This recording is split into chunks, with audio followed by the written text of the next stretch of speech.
यथाग्नेर्दाहिका शक्ति रामकृष्णे स्थिता हि या सर्वविद्यास्वरूपां तां शारदां प्रणमाम्यहम्।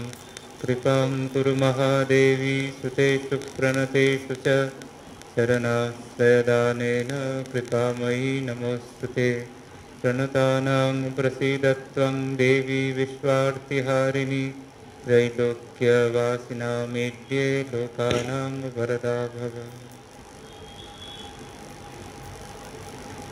শ্রী শ্রী মায়ের চরণে প্রণাম জানাচ্ছি। মায়ের কথা অনুধ্যান করতে গেলে প্রথমে যেটি মনে হয় যে ঠাকুর এবং স্বামীজির যে নির্দেশ সেটি আমরা কি করে আমাদের জীবনে ফুটিয়ে তুলব, তার সর্বশ্রেষ্ঠ উদাহরণ হচ্ছেন মা।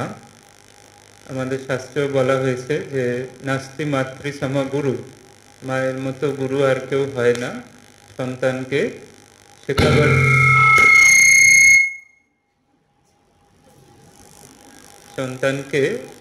শেখাবার জন্য মা হচ্ছেন সর্বশ্রেষ্ঠ শিক্ষয়িত্রী। তো আমাদের এই রামকৃষ্ণ বিবেকানন্দ পরম্পরাতেও ঠাকুর এবং স্বামীজি আমাদের যা নির্দেশ করে গেছেন সেটি কি করে আমরা জীবনে ফুটিয়ে তুলব সে নিয়ে সর্বশ্রেষ্ঠ যিনি নিজের জীবনে দেখিয়ে গেছেন তিনি হচ্ছেন শ্রী শ্রী মা সারদা দেবী।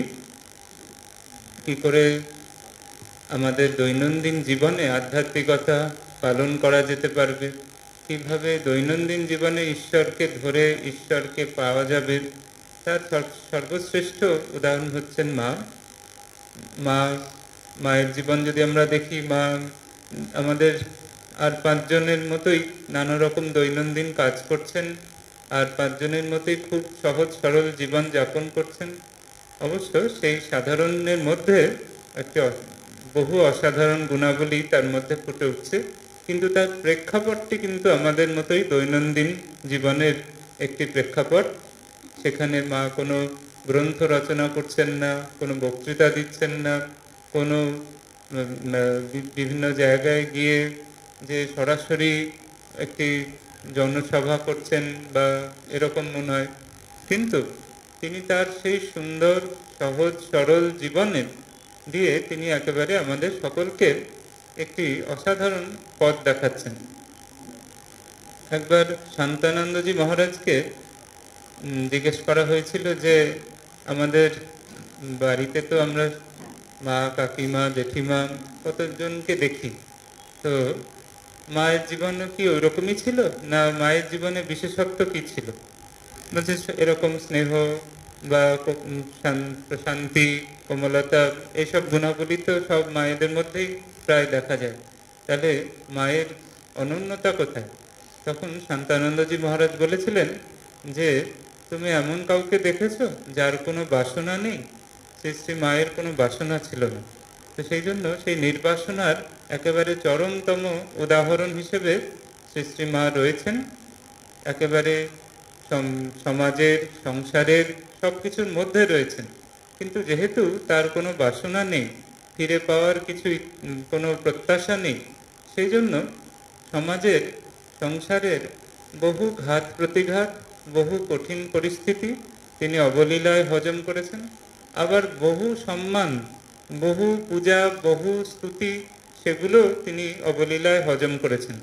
তো রহস্য হচ্ছে যে মায়ের যে নির্বাসনা, মা নিজেও বলেছেন যে নির্বাসনা যদি হতে পারো তাহলে এখনই হয়। তো তার কোনো জগতের প্রতি কোনো কোনো ঠেসান দিয়ে নেই তিনি, যে জগতে কে কবে ফিরে তাকাবে, কে কবে ভালোবাসবে, কে কবে সাহায্য করবে, কে কবে মুখ তুলে চাইবে, এই নিয়ে মায়ের জীবন নয়। মায়ের জীবনে অসাধারণ শক্তি, সেই শক্তিতে তিনি শক্তি স্বরূপিণী, তিনি কোনোদিন কারোর মুখাপেক্ষী হয়নি। শ্রী শ্রী ঠাকুর মাকে বলেছিলেন যে কখনো কারোর কাছে চিত হাত করবে না। যখন তার শরীর যাওয়ার আগে ঠাকুর মাকে বলেছিলেন কখনো কারোর কাছে চিত হাত করবে না। চিত হাত অর্থাৎ কারোর কাছে কিছু চাইবে না। এর মধ্যে সব রহস্য রয়েছে। যখন থেকে আমরা কিছু চাইতে থাকি, প্রত্যাশা যখন হয় আমাদের কারোর থেকে, বাইরের কোনো সাহায্য অবলম্বন যতক্ষণ আমরা চাই ততক্ষণই দুঃখ। আর যখন একেবারে সব প্রত্যাশাহীনভাবে আমরা সেবা করতে পারবো, কাজ করতে পারবো, সংসারে সমাজে থাকতে পারবো, তখন শান্তি। তো মা তার জীবনে দেখিয়েছেন কিভাবে তিনি তার সব কর্তব্য অত্যন্ত সুন্দরভাবে সম্পাদন করেছেন, কিন্তু যেহেতু তার কোনো প্রত্যাশা ছিল না, যেহেতু তার কোনো বাসনা ছিল না কারোর প্রতি, সেই জন্য অত্যন্ত কঠিন পরিস্থিতি হোক কিংবা অত্যন্ত সমাদর হোক, সবগুলোই তার কাছে সমান। আমরা জানি তিনি তার জীবনে বহু কষ্ট করেছেন। তিনি একেবারে ছোটবেলা থেকেই তিনি দরিদ্রের ঘরে জন্মগ্রহণ করেছেন। তিনি সেই খেতে মুনিশদের যেখানে জন্য তিনি খাবার নিয়ে যাচ্ছেন, ছোটবেলায় যখন সেই তুলো হচ্ছে, মা সেই তুলো তুলে নিয়ে আসছেন, বাকিদের সাহায্য করছেন। দুর্ভিক্ষের সময় খেতে যখন সবাই আসছে, তার বাবা, মায়ের বাবা রামচন্দ্র মুখোপাধ্যায় সব খিচুড়ির ব্যবস্থা করেছেন, মা ছোট্ট পাখা নিয়ে হাওয়া করছেন। সেইভাবে ছোটবেলা থেকে কিন্তু তিনি সংগ্রামী মানুষের একজন প্রতিনিধি। তার জীবন সংগ্রাম কিন্তু একেবারে ছোটবেলা থেকে একেবারে শেষ অবধি আমরা দেখতে পাই। তারপরে যখন তার বিবাহ হয়ে গেল, তখন বারবার গ্রামবাসীরা তাকে তার প্রতি নিন্দা করছে, বলছে তার স্বামী পাগল হয়ে গিয়েছে, এবং সকলের কাছে এই সব শুনতে হচ্ছে। তার নিজের মা, গর্ভধারিণী মাও মাঝে মাঝে ধৈর্য হারিয়ে ফেলছেন। তো কিন্তু মা কিন্তু সর্বাবস্থায় একেবারে সব কিছু হজম করে এগোচ্ছেন। তারপরে যখন তিনি নহবতে রয়েছেন দক্ষিণেশ্বরে, আপনারা সকলেই দেখেছেন সেই ছোট্ট ঘর, সেই ছোট্ট ঘরের মধ্যে রয়েছেন।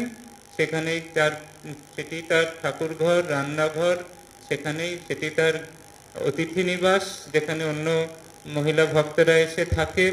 সেটি মানে মাল্টিপারপাস একটি বিল্ডিং। আজকাল আমরা মাল্টিপারপাস, মাল্টিপ্লেক্স সব কিছু দেখি। তো দক্ষিণেশ্বরের নহবত হচ্ছে একটা মাল্টিপারপাস, একটি মাল্টিপ্লেক্স, যেখানে বহু রকম কাজ হয়েছে, সেখানে কি না হয়েছে। তো সেই নহবতের ছোট্ট ঘরে রয়েছেন। আমরা একটু আগেই শুনছিলাম যে সেই 3টের সময় মা উঠে একেবারে সেই সব শৌচাদি করে একেবারে ঢুকে পড়তেন, আর কেউ তাকে দেখতে পেত না। সেই প্রবল কঠোর সেই সংগ্রামময় জীবনে কিন্তু মা বলছেন, দক্ষিণেশ্বরে যখন ছিলাম তখন হৃদয়ে যেন আনন্দের পূর্ণ ঘট বসানো ছিল। কেন পূর্ণ ঘট? আনন্দ, কিসের আনন্দ?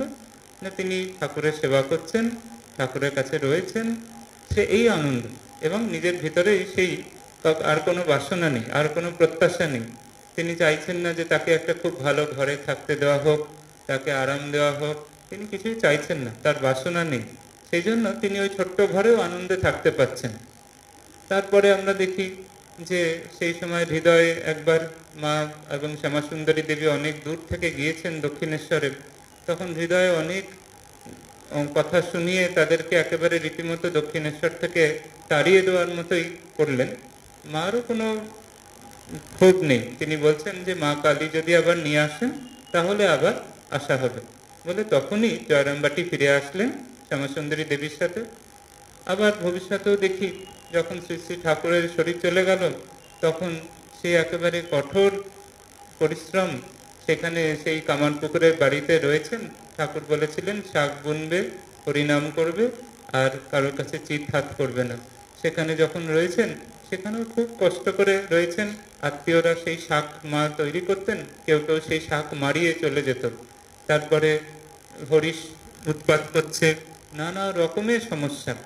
তার পরবর্তীকালে আমরা দেখি যখন তিনি তার পিত্রালয়ে রয়েছেন জয়রামবাটিতে, সেখানেও তার ভাইদের নানা রকম আবদার, নানা রকম অত্যাচার।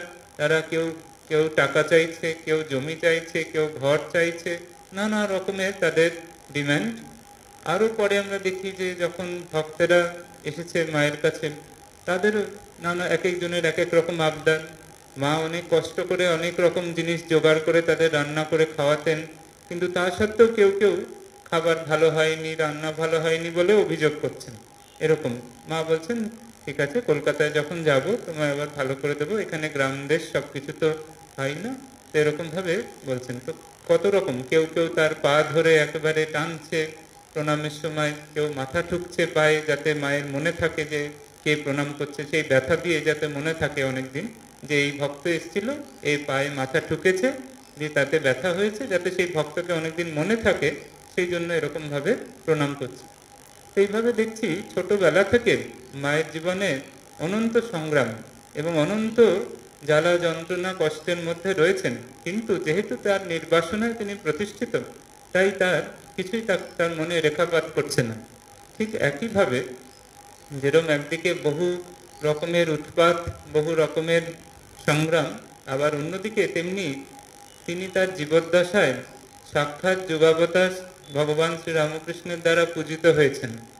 তার জীবদ্দশায় স্বামী বিবেকানন্দ থেকে শুরু করে সব বড় বড় স্বাধীনতা সংগ্রামী সবাই তার চরণ বন্দনা করে গেছেন। বহু মানুষ তাকে সাক্ষাৎ ভগবতী জ্ঞানে পুজো করেছেন।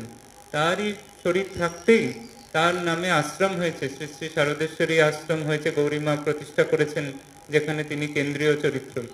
অতএব একজন মাকে যদি আমরা একদিন সাধারণ মানুষের দৃষ্টিতেও দেখি, সেখানেও দেখি একদিকে চরম এক বিপর্যয়, চারিদিকে নানা উৎপাত, আবার আরেকদিকে বিরাট সম্মান, বিরাট সমাদর, সাক্ষাৎ ভগবতী জ্ঞানে পূজা।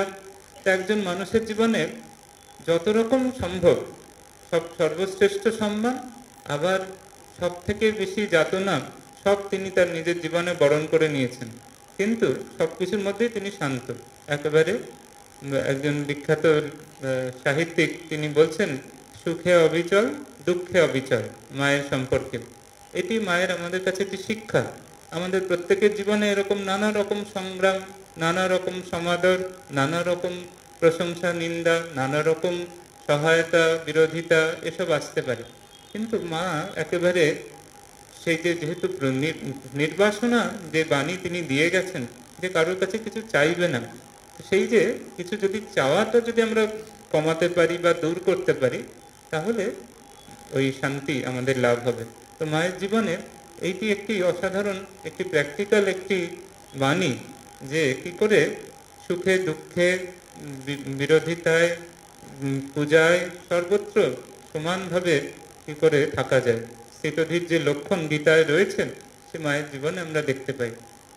আরেকটি খুব সুন্দর যে দিক দেখতে পাই আমরা মায়ের জীবনে, সেটি হচ্ছে তার যে জীবনে কাজের মধ্যে যে নিষ্ঠা, তিনি তার মন এত গোছানো, এত সুন্দর তার মন, যে যখন আসন পাতা হচ্ছে প্রসাদ পাওয়ার জন্য, আসনগুলো যাতে সোজা হয়, গ্লাসে যখন জল দেওয়া হচ্ছে, সেই জলগুলো যেন খুব বেশিও না হয়ে যায়, আবার খুব কমও না হয়ে যায়, সেদিকে নজর দিচ্ছেন, হলে ঠিক না হলে বলছেন। কেউ ঝাঁট দিয়ে ঝাঁটাটাকে ছুঁড়ে ফেলে দিচ্ছে, তখন মা বলছেন ঝাঁটাটাকেও ভালো করে রাখতে হবে, যাকে রাখো সে রাখে। অর্থাৎ ঝাঁটাটাকে সম্মান দিয়ে রাখলে সেই ঝাঁটাটা আমাকে ভালো রাখবে। ঝাঁটাটা আমাকে কি করে ভালো রাখবে না, ওই যে শ্রদ্ধা, ওই যে শ্রদ্ধাবান লভতে জ্ঞানম ইয়া দেবী সর্বভূতেষু শ্রদ্ধা রূপেণ সংস্থিতা। যত জায়গায় শ্রদ্ধাবান হও, স্বামীজি বারবার বলছেন। এই যে শ্রদ্ধা হচ্ছে সব রকম কিছুর, সব শান্তি লাভের একটি মূল রহস্য। একটা ঝাঁটাটাকেও যদি সুন্দর করে রাখা হয়, তার ফলে আমার মনটা শান্ত হবে, মনটা সুন্দর হবে, আনন্দ হবে। তাই যে কাজ আমরা যে ভাব নিয়ে করব, সেই রকম আমাদের গঠন হবে। তো সেই জন্য সবকিছুই যেমন ভাব তেমনি লাভ। রামপ্রসাদের গানে আছে, যেমনি ভাব তেমনি লাভ, মূল সে প্রত্যয়। তাহলে মূল প্রত্যয়টা ঠিক থাকতে হবে, যে সব কাজই ভগবানের পূজা, সব কিছুই শ্রদ্ধা ভরে করতে হবে। এইভাবে ঝাঁটাটাকেও সুন্দর করে যদি রাখা হয়, প্রসাদ পাওয়ার সময় আসনগুলো সোজা করে পাতা হচ্ছে, জল সুন্দর করে দেওয়া হচ্ছে, পুষ্পপাত্র সাজানোর সময় সুন্দর করে সাজানো হচ্ছে, সব মানুষের সাথে ব্যবহার যখন করা হচ্ছে, সেই ব্যবহারের মধ্যে একটা সৌন্দর্য মাধুর্য থাকছে। এইরকম সব কাজের মধ্যে একটা শ্রদ্ধা। মাকে আমরা তাই দেখছি, মা সব সব বিষয়ে একটি শ্রদ্ধার একটি মূর্ত বিগ্রহ। কখনো কাউকে হতাশ করছেন না, কখনো কাউকে তিরস্কার করছেন না, কখনো বলছেন না যে তোমার দ্বারা কিছু হবে না, কখনো নিজের বিষয়েও তার কোনো হতাশা নেই, কারণ তার এই যে শ্রদ্ধা, যে নিজের শ্রদ্ধাবান, নিজের প্রতি, নিজের কাজকর্মে যা শ্রদ্ধা রয়েছে, তার সবার প্রতি শ্রদ্ধা থাকবে। তো সেই যে শ্রদ্ধাময়তা, এটি মায়ের জীবনের একটি খুব সুন্দর একটি শিক্ষণীয় বিষয়। আরেকটি বিষয় যেটা আমরা আজকে অনুধান করতে পারি যে মা তো সাক্ষাৎ ভগবতী, মায়ের মধ্যে সব রকম দৈবী ভাবের প্রকাশ হয়েছে। এখন মা তো সাক্ষাৎ দেবী, সাক্ষাৎ ভগবতী, সাক্ষাৎ জগৎজননী অবশ্যই, কিন্তু মা কি চাইছেন যে, বা স্বামীজি কি বলছেন? স্বামীজি বলছেন যে মূল কথা হচ্ছে আমাদের নিজেদের দেবত্বের বিকাশ, অর্থাৎ আমাদের ভিতরে যে দেবত্ব রয়েছে সেই দেবত্ব যদি আমরা জাগ্রত করতে পারি তবেই সবকিছু হলো। নয়তো শুধু ঠাকুর সাক্ষাৎ ভগবান, মা সাক্ষাৎ ভগবতী এই বলে আমরা যদি যে যার মতো চলি তাহলে হবে না। আমাদের নিজের হৃদয়টাকেও মায়ের আসন করে তুলতে হবে, যেখানে মায়ের সেই গুণাবলী প্রকাশিত হতে পারে, যাতে আমরাও আমাদের জীবনে যতদূর সম্ভব ঠাকুরের মায়ের যে গুণাবলীগুলো সেগুলো যাতে প্রকাশিত করতে পারি। সেই জন্য শুধুমাত্র স্বামীজি একটি চিঠিতে লিখছেন রামকৃষ্ণ পরমহংস এরকম ছিলেন, রামকৃষ্ণ পরমহংস তেমন ছিলেন, এসব দিয়ে শুধু হবে না। নিজেদের কিছু জীবন গঠন করতে হবে, নিজেদের বি অ্যান্ড মেক, নিজেকেও জীবন গঠন করতে হবে এবং অন্যদেরও সেই বিষয়ে যতদূর সম্ভব সাহায্য করতে হবে, সেবা করতে হবে, সেই রকমভাবে এগোতে হবে। এখন মায়ের মধ্যে যেসব বিভিন্ন দৈবী দিক দেখা গিয়েছে সেই বিষয়ে যদি আমরা একটুখানি অনুধান করার চেষ্টা করি, দেখছি যে প্রথমে মা সাক্ষাৎ লক্ষ্মী, মা মা লক্ষ্মীর আমরা দেখছি মা লক্ষ্মী নারায়ণের চরণ প্রান্তে বসে রয়েছেন। তিনি সর্বৈশ্বর্যময়ী, কিন্তু তিনি তার নিজের ঐশ্বর্যের বিষয়ে কোনো হুঁশ নেই। তার একটাই উদ্দেশ্য, তিনি নারায়ণের পদসেবারত, নারায়ণের সান্নিধ্যে তার আনন্দ। তো সৃষ্টি মায়ের জীবনেও আমরা সেরকম দেখি যে মা তো সাক্ষাৎ ভগবতী, সাক্ষাৎ আদ্যাশক্তি মহামায়া, সাক্ষাৎ মহালক্ষ্মী, সব কিছুই, সব ঐশ্বর্যই তাহার ঐশ্বর্য, কিন্তু মায়ের সেই দিকে কোনো হুঁশ নেই। ওই দক্ষিণেশ্বরে রয়েছেন, কাশীপুরে রয়েছেন, শ্যামপুকুর বাটির ওই ছোট্ট সিঁড়ির উপরে যে জায়গাটা সেখানে রয়েছেন, ওই নারায়ণের সেবা করে যাচ্ছেন, ঠাকুরের সেবা করে যাচ্ছেন। ওই যে আমি তার সেবিকা, আমি তার দাসী, আমি তার একেবারে সেটাই তার জীবনের যেন সব কিছু। কেউ তাকে যদি খুব বেশি অহেতুক স্তবস্তুতি করলে তিনি মাঝে মাঝে বিরক্ত হতেন, যে মা তুমি মহামায়া, তুমি জগদম্বা এসব বললে কেউ যদি সেটি যদি ফাঁকা স্তবস্তুতি হতো, যদি সেটি মুখস্থ হতো, তাহলে মাঝে মাঝে রেগে গিয়ে বলতেন আরে রাখো মহামায়া, তিনি কৃপা করে তার চরণে স্থান দিয়েছিলেন তাই জন্য ধন্য হয়ে গেছে, এরকম ভাবে বলতেন। যে তো সেই জন্য আমরা দেখি একেবারে ঠাকুরের সেবায় মা লক্ষ্মী যেরকম নারায়ণের পদসেবায় একেবারে মগ্ন, সেইভাবে তিনি যেন নিজেকে একেবারে বিকিয়ে দিয়েছেন। তিনি তিনি তার এই যে যেহেতু এই ঐশ্বর্যের সাথে কোনো অহংকার নেই, সেই জন্য তিনি মা লক্ষ্মীর এক নাম হচ্ছে শ্রী। শ্রী মানে হচ্ছে শ্রী আর সাধারণ সৌন্দর্য, সাধারণ ঐশ্বর্যের মধ্যে তফাৎ আছে। শ্রীর মধ্যে কোনো অহংকার নেই বলে সেটি একটি বিশেষ ধরনের সৌন্দর্য প্রকাশ করছে মায়ের জীবনে। তাই জন্য এটি মায়ের জীবনের একটি শিক্ষা যে আমাদের সকলেরই নানা রকম গুণ থাকতে পারে, নানা রকম ঐশ্বর্য থাকতে পারে, নানা রকম ক্ষমতা থাকতে পারে, কারোর অনেক রকমের টাকা হোক, বিদ্যা হোক, নানা রকম ঐশ্বর্য থাকতে পারে, কিন্তু মা তার জীবন দিয়ে দেখাচ্ছেন যে সেই দিকে হুঁশ না দিয়ে ওই নারায়ণের চরণ সেবা করে যেতে হবে। ভগবানের সেবা করে গেলে তবে সেই শ্রী আমাদের জীবনে প্রকাশিত হবে, সেই লক্ষ্মী ভাব, লক্ষ্মী রূপ আমাদের মধ্যে প্রকাশিত হবে। তো মায়ের যে লক্ষ্মী সত্তা, সেখান থেকে আমরা শিখতে পাচ্ছি যে নিজের যতই যাই ক্ষমতা থাকুক সবকিছু ওই নারায়ণের পদসেবাতেই আমাদের কিন্তু উৎসর্গ করতে হবে। সেখানে আর মা লক্ষ্মীর আর কিছুতেই আনন্দ নেই, তিনি ওই শ্রীহরির সান্নিধ্য লাভেই, শ্রীহরির পদসেবাতেই একেবারে মগ্ন। মা ওই যে রয়েছেন নহবতের, কখনো মাসের পর মাস ঠাকুরের সাথেও হয়তো দেখা হচ্ছে না, ঠাকুরও নিজের ভাবে মগ্ন হয়ে রয়েছেন, মাও ঠাকুরের সেবায় একেবারে মগ্ন হয়ে রয়েছেন। মাঝে মাঝে কখনো মনে হলে বলছেন কি এমন করেছিস যে রোজ রোজ তার দেখা পাবি, এইভাবে একেবারে রয়েছেন। সেখানে ঠাকুরের জন্য রান্না করছেন, ঠাকুরের ভক্তদের জন্য রান্না করছেন, কখনো কখনো নিজে গিয়ে ঠাকুরকে খাওয়াতেও পাচ্ছেন না, কোনো ভক্ত হয়তো বলছেন আজকে আমি ঠাকুরকে খাওয়াবো, বলে তিনি হয়তো ঠাকুরের খাওয়ার থালা নিয়ে গেলেন, এরকম। তো কিন্তু ওই যে ঠাকুরের জন্যই করছি, এই যে একটা কমপ্লিট ডেডিকেশন, এটি মায়ের একটি যে লক্ষ্মী ভাব, সেইখান থেকে আমরা শিখতে পারি। এরকমভাবে আমাদেরও সবাইকে ঠাকুরের সেবায়, মায়ের সেবায় নিজেদের উৎসর্গ করতে হবে। নিজেদের সমস্ত মানে অহংকার, নিজের সমস্ত ঐশ্বর্যবোধ সব কিছু ভুলে গিয়ে সম্পূর্ণরূপে যখন ভগবানের চরণ সেবা আমরা মগ্ন হব, তখনই সেই আমাদের এই শ্রীযুক্ত অবস্থা লাভ হবে আর কি। তারপরে আমরা যদি শ্রী শ্রী মায়ের যে সরস্বতী রূপ রয়েছে, যে ভাব রয়েছে, সেই বিষয়ে ভাবতে গেলেই প্রথমে মনে হয় কথামৃতে ঠাকুর নন্দ বসুর বাড়িতে গিয়েছেন। সেখানে দেখছেন বহু নানা রকম দেবদেবীর পট রয়েছে। সেসব দেখে ঠাকুর খুবই উল্লসিত, কখনো কখনো সমাধিস্থ হয়ে যাচ্ছেন। সবকিছু দেখে বামন, রাধাকৃষ্ণ, দশাবতার, দশমহাবিদ্যা ইত্যাদি দেখে একদম শেষের দিকে এসেছেন। সেখানে একটি গ্লাস কেসের মধ্যে মা সরস্বতীর একটি মূর্তি। মা সরস্বতী একেবারে বীণা বাজাচ্ছেন, বীণা পানি, একেবারে মাতোয়ারা হয়ে বীণা বাজাচ্ছেন। কথামৃতে এরকম বর্ণনা, যেন মাতোয়ারা হয়ে বীণা বাজাচ্ছেন, আর কোনো হুঁশ নেই, যেন সেই পদ্ম বনে, কমল বনে মা একলা বসে বীণা বাজিয়ে যাচ্ছেন আর কি।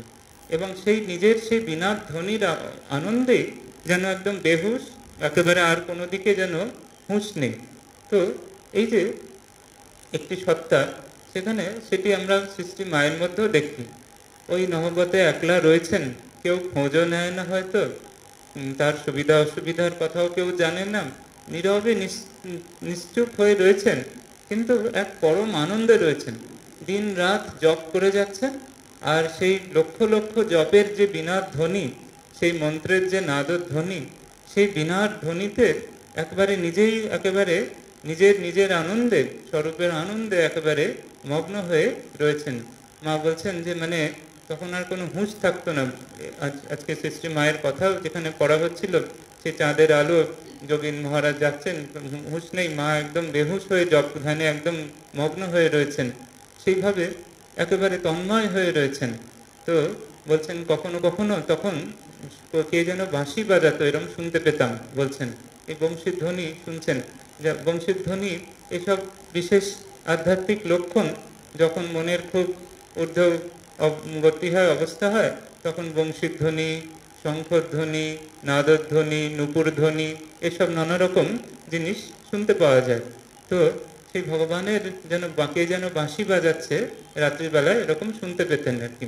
সেই হচ্ছে মায়ের যে একদম জগৎ নিরপেক্ষ, নিজেই একলা থাকার আনন্দে মগ্ন হয়ে থাকা, এই যে একটি ক্ষমতা, এটি মায়ের জীবনের একটি শিক্ষা, যে নিজে একলা কারোর সাহায্য ছাড়া আপনাতে আপনি আনন্দে থাকার যে ক্ষমতা থাকতে হবে, সেটি মায়ের এই যে সরস্বতী স্বভাব, সরস্বতী ভাব, সেটি আমাদের সকলকে আয়ত্ত করতে হবে। আমাদের সাধারণত আনন্দের জন্য আমাদের বহু বন্ধু বান্ধব লাগে, লোকজন লাগে, আত্মীয় স্বজন লাগে, খাবার দাবার লাগে, নয়তো গান বাজনা লাগে, কোথাও বেড়াতে যেতে হয়, কোথাও টাকা পয়সা লাগে, ভালো জামা কাপড় লাগে, কত কিছু লাগে আমাদের আনন্দের জন্য। কিন্তু কোনো অবলম্বন ছাড়া এই যে আপনাতে আপনি নিজের সাধন ভজনের আনন্দে এই যে মগ্ন হয়ে থাকা, এটি মায়ের একটি শিক্ষা। শঙ্করাচার্যের বিখ্যাত স্তোত্রের মধ্যে রয়েছে যে স্বানন্দ ভাবে পরিতুষ্টিমন্ত সুশান্ত সর্বেন্দ্রিয় বৃত্তিমন্ত। স্বানন্দ ভাবে পরিতুষ্টিমন্ত, নিজেই নিজের আনন্দে মগ্ন হয়ে রয়েছেন, বাইরে আর কোনো অবলম্বন প্রয়োজন হচ্ছে না। তাই জন্য মা বারবার বলেছেন যে সবকিছুর মধ্যে জপের উপরে মা খুব জোর দিয়েছেন, যে সবসময় বলছেন যে জপ করতে হবে তখন আর কি, এবং সকাল সন্ধ্যা তো করতেই হবে। তার সাথে বলছেন যে যেরকম নৌকার হালটি ধরে থাকার মতো সকাল সন্ধ্যায় জপ করতে হবে। সকালের জপ ধ্যানের সময় একরকম, আবার সন্ধ্যায় বোঝা যায় যে সারাদিন কি করলাম, সেটি বোঝা যায় সন্ধ্যার জপ ধ্যানের সময়।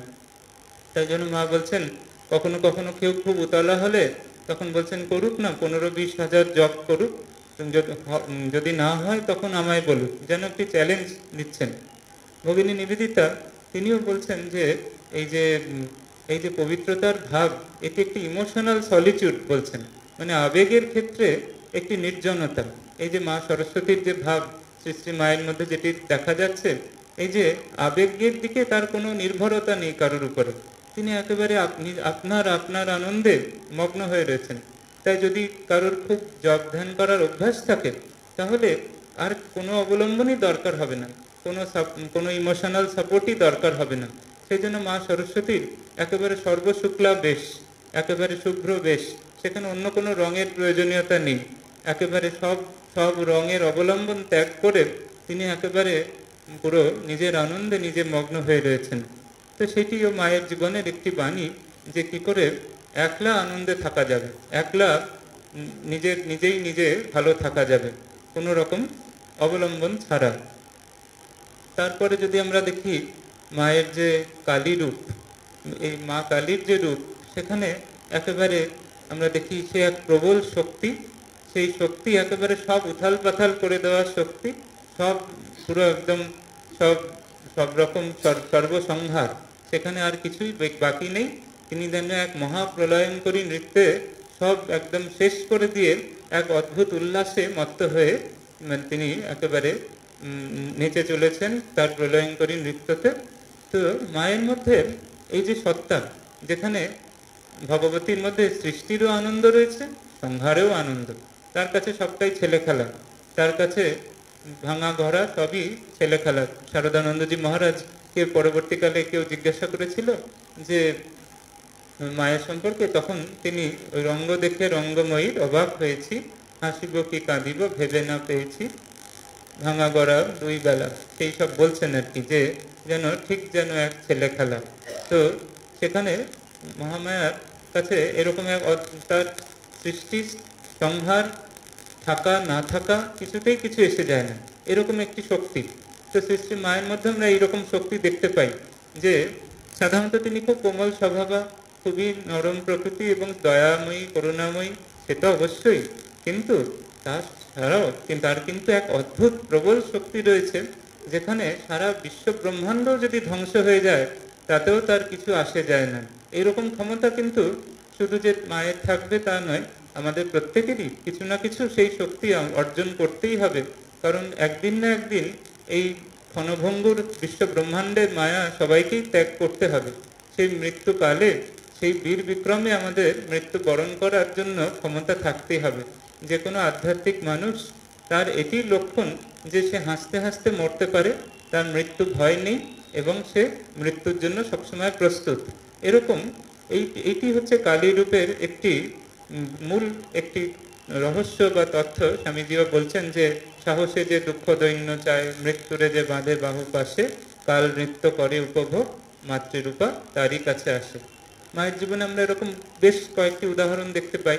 শ্রী শ্রী ঠাকুরের যখন ক্যান্সার রোগ হয়েছে, তখন মা ঠাকুরের জন্য তারকেশ্বরে গিয়েছেন, সেখানে তারকেশ্বরে গিয়েছেন ঠাকুরের রোগ নিরাময়ের জন্য, সেখানে হত্যা দিয়ে রয়েছেন। হঠাৎ এক রাত্রে তার মনে এক অদ্ভুত ভাব উঠল। মা বলছেন তখন মনে হলো কে কার স্বামী, কে কার কি, মানে কেউই কারোর কিছু নয়, সবই অনিত্য। কেউ কারোর স্বামীও নেই, কেউ কারোর স্ত্রীও নয়, কেউ কারোর ছেলে পুলে কেউ কিছু নয়। এক অদ্ভুত বৈরাগ্য, এক অদ্ভুত নিরাবলম্ব অবস্থা। তারপরে তিনি কিন্তু ওখান থেকে তারকেশ্বর থেকে ফিরে আসলেন, আর ঠাকুরের রোগ নিরাময়ের জন্য চেষ্টা করছেন না। এইরকম এক অদ্ভুত একটি সত্তা। এবং আবার পরে আমরা দেখি যে যখন কেউ বলছে যে কামারপুকুরের বাড়িতে ঠাকুরের এক আত্মীয়া যদি আগুন দিয়ে দেয় তাহলে কি হবে, তখন মা বলছেন বেশ হবে, সব পুড়ে ছাই হয়ে যাবে। ঠাকুর শ্মশান ভালোবাসতেন বলে খুব হাসছেন, খুব একদম অট্টহাসি। তখন সবাই তাড়াতাড়ি তাকে শান্ত করছেন। পরে একবার প্রথম বিশ্বযুদ্ধের সময় অনেক লোকক্ষয় হয়েছে, খবরের কাগজে শুনছেন, শুনতে শুনতে হঠাৎ অট্টহাসি, সেই অট্টহাসিতেও একেবারে তিনি পুরো আত্মহারা হয়ে রয়েছেন, তখনও তাকে শান্ত করা হয়েছে। এইটি মায়ের সৎ কালীর রূপ, যেখানে কোনো রকম ভয় ভীতি নেই। সারা বিশ্ব ব্রহ্মাণ্ড ভেঙে গেলেও তার কিছু নাই। মায়ের ভাই বরদা মহারাজ, তার কিছুদিন আগে শরীর গিয়েছে। প্রথমে মা সাধারণভাবে একটু বিষণ্ণ হয়েছেন, যাদের মধ্যে তো দেব মানব ভাবের মিশ্রণ। কিছুদিন পরে একজন এসেছে, তাকে গল্পচ্ছলে বলছেন শুনেছ বড়দা মারা গেছে, এরকম বলছেন। এরকম এক স্বাভাবিকভাবে বলছেন যেন বড়দা যেন অন্য কেউ, অনেক মানে তার নিজের আত্মীয়, নিজের ভাই সেটা নয়। এইরকম তার শক্তিশালী তার সত্তা, যেখানে কিছুই কিছু নয়, সবটাই যেন খেলার মতো।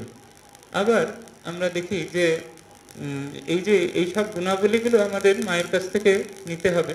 মায়েরই এক শিষ্য পুরুষাত্মানন্দজি মহারাজ, তিনি তার খুব সম্ভবত ক্যান্সার কিংবা কোনো দুরারোগ্য ব্যাধিতে তিনি হসপিটালে ভর্তি রয়েছেন, এবং একদিন হঠাৎ সবাইকে বলছেন আজকে মা বলেছেন আমার ছুটি হয়ে যাবে। দিয়ে ঠিক এক সময় উঠে সবাইকে বলছেন, শুনছো মা এসেছেন, মা এসেছেন, আমি যাচ্ছি, আমি আসছি, এরম বলে বলে তার শরীর চলে গেল। এই হচ্ছে, যদি আমরা মায়ের এই কালী রূপ নিজের ভেতরে নিতে পারি, তাহলে সব রকম ভয় ভীতি দূর হয়ে যাবে, সব রকম তোয়াক্কা দূর হয়ে যাবে, বেপরোয়া হয়ে মৃত্যু হোক, মহাসংগ্রাম হোক, সবকিছু সহজে বরণ করার জন্য এরকম একটি ক্ষমতা আমাদের আসবে। আমরা জানি যে বহু বহু মায়ের ছেলেরা, মায়ের সন্তানেরা, মায়ের ছেলে মেয়ে সবাই এরকম বহু তেজস্বী তেজস্বিনীরা তৈরি হয়েছিলেন, যারা এরকমভাবে সহজেই জন্ম মৃত্যু পায়ের ভৃত্য করে দিতে পেরেছিলেন আর কি। তো সেইভাবে আমরা জানি মায়েরই শিষ্যা সরলা দেবী, পরবর্তীকালে ভারতী প্রাণা মাতাজি, তার যখন শরীর যাবে তখন সবাই একেবারে ঠাকুরের নাম করছেন, দিয়ে হঠাৎ তার মধ্যেই তার কণ্ঠস্বর শোনা যাচ্ছে, চিদানন্দ রূপ শিবহম শিবহম, চিদানন্দ রূপ শিবহম শিবহম। মানে ওই সময় ওই একদম শেষ মুহূর্তে কোনো ভয়ভীতি নেই, বলছেন আমি সেই ব্রহ্মস্বরূপ, জন্ম নেই, মৃত্যু নেই, রোগ নেই, শোক নেই, দেহ নেই, কিছু নেই, সব কিছুর পার। তো সেই জন্য শ্রী শ্রী মা পথ দেখিয়েছেন, সেই পথ দেখে তার অনেক সন্তানরা সেই জীবন যাপন করেছেন। আবার যদি আমরা মায়ের যে অন্নপূর্ণা সত্তার দিকে আসি, মা তো সাক্ষাৎ অন্নপূর্ণা, তো সেখানে আমরা দেখি যে একেবারে সেই যেরকম মা অন্নপূর্ণা অত্যন্ত মানে সেই অন্ন প্রদান করছেন শিবকে, সেই শিব ভিক্ষুক বেশি শিব, একেবারে সেই যেন সেই সচ্চিদানন্দ শিব ভিক্ষুকের বেশ ধারণ করে এসছেন এবং কিছু চাইছেন, ভিক্ষা চাইছেন, এবং মা তাকে অন্ন দিচ্ছেন আর কি। তো এটি একটি এর মধ্যে একটি রহস্য যে আমাদের যে এই সেবা যোগ, শিবজ্ঞানের জীবসেবা, সেখানে সেই সচ্চিদানন্দ শিব ভিক্ষুক বেশি শিব হয়ে আমাদের সামনে উপস্থিত হচ্ছে, এবং আমরা যে যা সেবা করছি, সেটি অন্ন দেওয়া হতে পারে, সেটি বিদ্যা দেওয়া হতে পারে, সেটি ঔষধপত্র দেওয়া হতে পারে, সেই সব কিছুর মধ্যে কিন্তু দেওয়ার সময় ওই যে নিজের পূর্ণতা এবং যাকে দেওয়া হচ্ছে তার পূর্ণতায় এটি চিন্তা করতে হবে। মা অন্নপূর্ণার দৃষ্টিভঙ্গি যে তিনি নিজেও পূর্ণ এবং তার সামনে যিনি রয়েছেন তিনিও সাক্ষাৎ শিব, ভিক্ষুকের বেশে এসছেন বটে, কিন্তু তিনি ভিক্ষুক নন, তিনি সাক্ষাৎ পূর্ণব্রহ্ম মহাদেব। তো এই যে দাতা এবং গ্রহিতা দুজনেই শিবস্বরূপ, এটি শিবজ্ঞানী জীবসেবার একটি রহস্য, যেটি মায়ের জীবনে আমরা একেবারে পূর্ণ মাত্রায় দেখতে পাই। তিনি নিজের পূর্ণত্বে প্রতিষ্ঠিত, আবার যাকে দিচ্ছেন তার দেবত্ব বিষয়ে একেবারে হুঁশিয়ার। মাকে কেউ কেউ জিজ্ঞেস করছেন, মায়ের ছেলেরা, মা তুমি আমাদের কিভাবে দেখো? মা বলছেন যে নারায়ণ ভাবে দেখি। বলছে সে কি, নারায়ণ ভাবে দেখলে আমাদের ভালোবাসবে কি করে? মা বলছেন সন্তান ভাবেও দেখি, নারায়ণ ভাবেও দেখি। অর্থাৎ সন্তানের সেবা করছেন, তাকে খাওয়াচ্ছেন, তার জন্য সব রকম তার কল্যাণের জন্য চেষ্টা করছেন, কিন্তু তিনি জানেন যাদের সেবা করছেন তারা সাক্ষাৎ নারায়ণ। এই যে অন্নপূর্ণা তত্ত্ব মায়ের জীবনে দেখা যাচ্ছে, এই যে প্রেম ভরে, ভক্তি ভরে, শ্রদ্ধা ভরে কিছু দেওয়া হচ্ছে, তাতে ওই ভিক্ষুক বেশি শিবের শিবত্ব জেগে উঠছে। তো যত আমরা এরকম নারায়ণ জ্ঞানের সেবা করতে পারবো, তখন যার সেবা করা হচ্ছে তার ভেতরে সেই ঈশ্বরীয় ভাব জেগে উঠবে। আমাদের যখন কুমারী পূজা করা হয়, তখন ওরকম ভাবেই ভাবা হয় সাক্ষাৎ জগৎজননী ছোট্ট বালিকা কুমারীর মূর্তি ধারণ করে সামনে রয়েছেন। তো যখন পুজো করা হয় তার ভেতরে সেরকম একটি প্রকাশ হয়ে যায়। ঠিক সেরকম দৈনন্দিন জীবনে যে যার সেবা করছেন, আত্মীয় স্বজনের সেবা হোক, পাড়াপড়শির হোক, দেশবাসীর হোক, বিশ্ববাসীর হোক, ওই নারায়ণ জ্ঞানে যদি সেবা করা হয়, ঠিক যেরকম প্রতিমায় বিশ্বাস নিয়ে পুজো করলে প্রতিমায় যেরকম প্রাণ প্রতিষ্ঠা হয়ে জেগে ওঠে, তেমনি এই জীব শিব একদম পরম শিবে প্রকাশিত হয়ে ওঠেন। তখন সে আর সাধারণ থাকে না, সে একদম জেগে ওঠে। স্বামী প্রেমানন্দজি মহারাজ একটি যুবক ক্ষুদুমণি, সে নেশাগ্রস্ত দুশ্চরিত্র হয়ে গিয়েছিল, কিন্তু সে খুব সম্ভ্রান্ত বংশের ছেলে ছিল। প্রেমানন্দজি মহারাজ তাকে খুব ভালোবাসতেন, মঠে আসতেন, এবং যখন সেই ছেলেটি আসতো তাকে খুব যত্ন করে খাওয়াতেন। আপনারা জানেন প্রেমানন্দজি মহারাজ, বাবুরাম মহারাজ খুব যত্ন করে সবাইকে সেবা করতেন, খাওয়াতেন। ওই ভালোবাসা দিয়ে ওই খাওয়াতে খাওয়াতেই তার জীবন বদলে দিলেন একেবারে। পুরো একেবারে একদিন বললেন খুদুমণি মঠে চলে এসো, তখন খুদুমণি সত্যি সত্যি মঠে চলে আসলো এবং পরবর্তীকালে সে খুব ভালো সাধু জীবনও যাপন করলো। এইরকম ট্রান্সফরমেশনের পাওয়ার এই অন্নপূর্ণা সত্তার মধ্যে। ওই খাওয়াতে খাওয়াতে, ওই শ্রদ্ধা দিয়ে সেবা করতে করতেই সামনে যে মূর্তি রয়েছে ভিক্ষুক বেশি শিব, সে একেবারে পরম শিব, দশবক্র শিবে পরিণত হচ্ছেন। তো মা অন্নপূর্ণার যে যিনি ভৈরব দশবক্র শিব, তিনি একেবারে সেইভাবে পূর্ণরূপে জেগে উঠছেন। আবার আমরা খুব সংক্ষেপে শেষ করার চেষ্টা করি। আবার যদি মায়ের যে দুর্গা বা জগদ্ধাত্রী রূপ রয়েছে, সেখানে আবার দেখছি যেন একটা রক্ষা কাজ কর্ত্রী, পালন কর্ত্রী রূপ। সেখানে যেন একটি দায়িত্ব নিয়েছেন যে এরা আমার ছেলে, এরা আমার সন্তান, এদের আমাকে রক্ষা করতে হবে, এদের আমাকে ঠিক শেষ গতি অবধি নিয়ে যেতে হবে। এই যে রেসপন্সিবিলিটি নেওয়া, এটিও মায়ের জীবনের একটি শিক্ষা আমাদের সকলের কাছে, যে আমাদের সকলকে সেইভাবে যে যে কাজ করছি সেখানে অনেক সময় আমরা সবই ঠাকুরের ইচ্ছায় হচ্ছে বলে যদি খুব অলস হয়ে যাই তাহলে হবে না। সেখানে একটা দায়িত্ববোধ থাকতে হবে যে হ্যাঁ, মানে যে সেবা করছি সেটা যাতে চরম উৎকর্ষ লাভ করে, সেই জন্য একটি দায়িত্ববোধ নিয়ে করতে হবে। শ্রী মায়ের মধ্যে আমরা সেটাই দেখতে পাই। তিনি কখনো বলছেন না যে আমি তোমাদেরকে দীক্ষা দিয়েছি বা আমি তোমাদের সেবা করছি, কিন্তু ভবিষ্যতে তোমাদের কি হবে জানি না। মা একদম ফুল কনফিডেন্স নিয়ে, পূর্ণ আত্মবিশ্বাস নিয়ে বলছেন, কি তুমি রসাতলে যাবে? আমার ছেলে, ঠাকুরের ছেলে রসাতলে যাবে? সেখানে কোনো আত্মবিশ্বাসের অভাব নেই। বলছেন যে আমি তোমাদের দায়িত্ব নিয়েছি, তোমাদের কখনোই কোনো কিছু মানে ভালো বই মন্দ কখনো হবে না। এইরকম একটি দায়িত্ববোধ, এটি তার দুর্গা বা জগদ্ধাত্রী সত্তা, সেটি আমরা বহু পরবর্তীকালের সকলের মধ্যেও দেখতে পাই। আমরা পূজনীয় নির্বাণানন্দজি মহারাজ, তিনি একবার বলছেন যে তিনি বলছেন যাদের, তিনি তো আমাদের সংঘগুরু ছিলেন, তিনি বলছেন যাদের দায়িত্ব নিয়েছি তাদের পার করতে পারবো তো? কিছুক্ষণ চুপ করে থেকে বলছেন তা পারবো। অর্থাৎ তিনি তাদের পুরো ফুল কনফিডেন্স নিয়ে বলছেন যে হ্যাঁ, নিশ্চয়ই তাদের মুক্তি একেবারে নিশ্চিত করে ছাড়বেন। এইভাবে তার মায়ের মধ্যে আমরা বহু রকমের সত্তা দেখতে পাই। সীতা দেবীর সত্তা, পরম সহিষ্ণুতা, সব রকম জ্বালা যন্ত্রণা সইছেন। রাধারানীর সত্তা, একেবারে ঈশ্বরের প্রেমে একদম উন্মত্ত। মা বলছেন বৃন্দাবনে যখন ছিলাম চোখে মুখে মাছি বসতো, কিন্তু জপের আনন্দে এত মগ্ন যে কোনো হুঁশ থাকতো না। চোখে মাছি বসে ঘা হয়ে যেত, কিন্তু কোনো হুঁশ থাকতো না। আবার গঙ্গার যে সত্তা, সবাইকে পবিত্র করছেন, একেবারে সবাইকে পাবনী শক্তি, সেটি মায়ের মধ্যে দেখতে পাই। এই সব শক্তিগুলো আমাদের মধ্যে একটু একটু করে হলেও জাগ্রত করতে হবে। মহাপুরুষ মহারাজ বলছেন যে তিনি যখন পরবর্তীকালে নিজের সম্পর্কে বলছেন, আমি যেন মা গঙ্গা হয়ে গেছি, শিবানন্দজি মহারাজ বলছেন। অর্থাৎ সেই জিনিস পরবর্তীকালেও বহু মানুষের, মায়ের ঠাকুর এবং মায়ের যারা অনুগামী, তাদের জীবনে একটি জেগে উঠেছে। অতএব শ্রী শ্রী মা যে সাক্ষাৎ দুর্গা, কালী, সরস্বতী, লক্ষ্মী, জগদ্ধাত্রী, সে তো বটেই, কিন্তু আমরা তার সন্তান হয়ে এক কণা হলেও আমাদের মধ্যে সেই সত্তা কিছুটা হলেও জাগ্রত করতে হবে। তবেই আমরা মায়ের সন্তান বলে নিজেদেরকে ধন্য বলে মনে করব। কারণ যতক্ষণ না মানে দেবভূত্বা দেবং যজেত, দেবতা হয়ে দেবতার পূজা করা যায়, কিছুটা হলেও আমাদের ছোট্ট পাত্রে যতটা সেই শক্তি ধরবে, সেই ছোট্ট পাত্রটি অন্তত পূর্ণ করতে হবে। মা সেই শক্তির সমুদ্র, অনন্ত সাগর।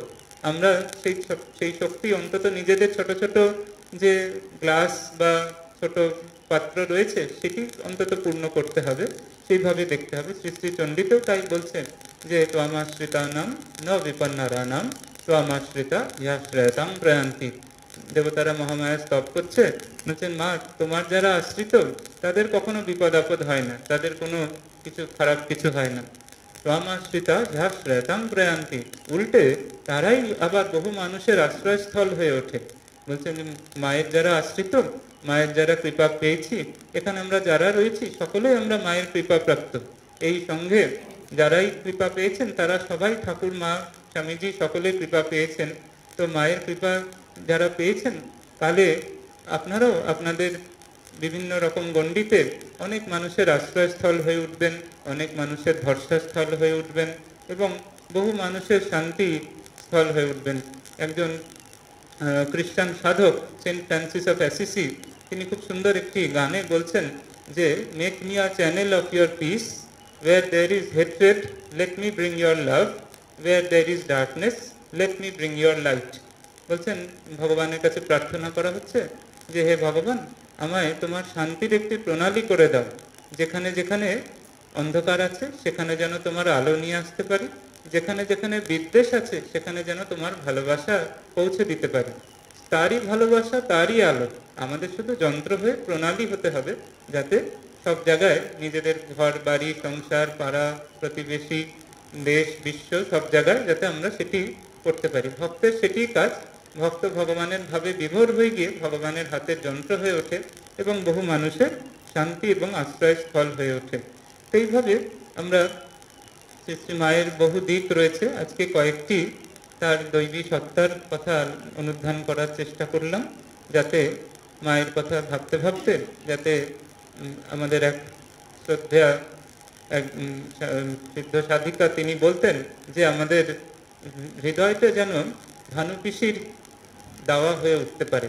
ভানু পিসির দাওয়া হচ্ছে যেখানে শ্রী শ্রী মা যখন খুব প্রতিনিন্দা শুনে যখন খুব কষ্ট পেতেন, কেউ যখন তাকে বুঝতে পারতো না, মা ওই ভানু পিসির দাওয়ায় এসে ওই নিজের আঁচলটি বিছিয়ে শুয়ে থাকতেন। তা আমাদের জীবন, আমাদের হৃদয়, আমাদের মনন যেন সেরকম একটি জায়গা হয়ে উঠতে পারে যেখানে মা এসে প্রাণ জুড়াতে পারেন এবং মা যাতে তার ভালোবাসা আর শান্তি এই আমাদের মাধ্যমে বহু মানুষকে বিতরণ করার জন্য তিনি যেন একটু সুযোগ পান। শ্রী শ্রী মায়ের চরণে বারবার প্রার্থনা করি সকলের সর্বাঙ্গীন কল্যাণের জন্য।